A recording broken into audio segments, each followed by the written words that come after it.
Rescuers Down Under is a 1990 American animated film produced by Walt Disney Features Animation and produced by Walt Disney Pictures on November 16th, 1990.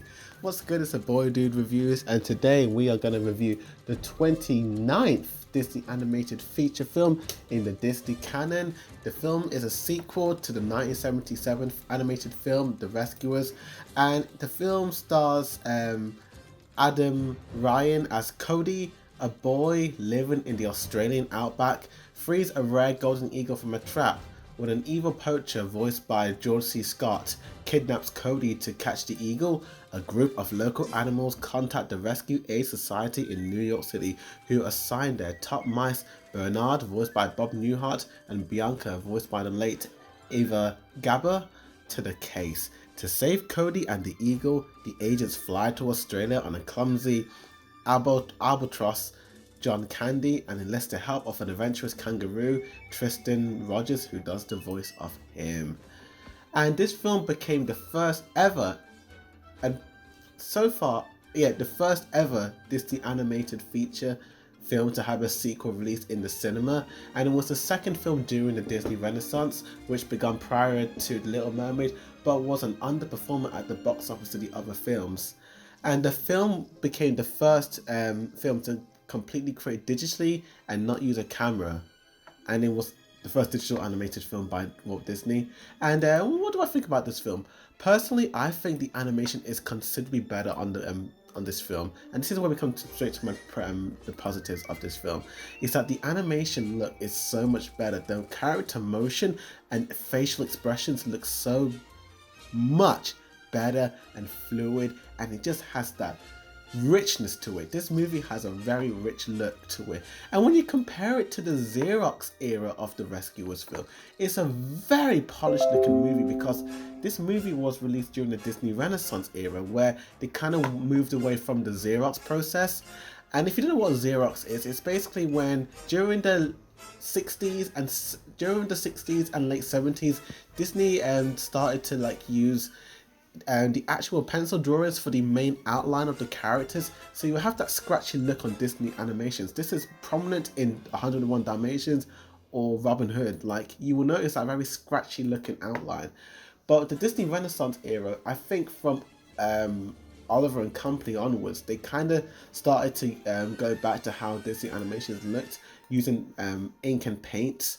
And it looks so much nicer like this. I think the animation looks so much nicer, and I do love the look. It has this richness and it's beautiful. The use of 3D animation in this is done so well. They mainly use it when they're kind of especially bird scenes, when the characters are flying on a bird. They have these sweeping shots and they look so beautiful and lush, and the 3D really does blend well with it, and I think it enhances the picture. It gives it that depth and it gives it that wonderful look to it as well. I also quite like the story of the film. It's very short, it's sweet, and it gets to the point. I do like the whole setting in Australia. The use of color is absolutely phenomenal. I do like the characters, and the main villain is pretty likable. You love to hate the main villain, and he's voiced by John Candy, and he's Wilbur. And oh sorry, I'm talking about the wrong character. My bad.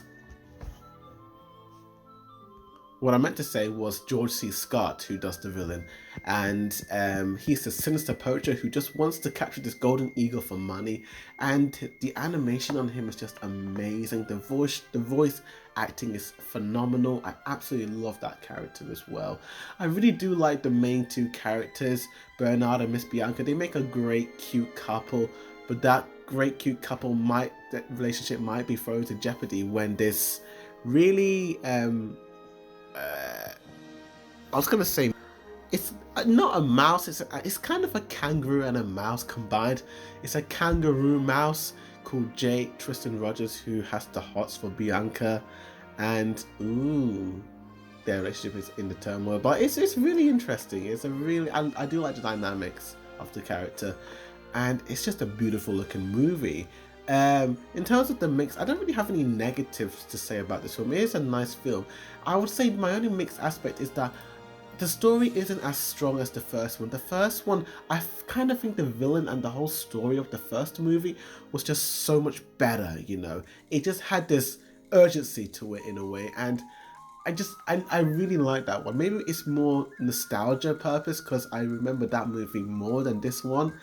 But this film does have its stuff going. It's a shame they didn't do as well in the box office. It's a pretty good film, but overall, this is a really fun movie, visually appealing.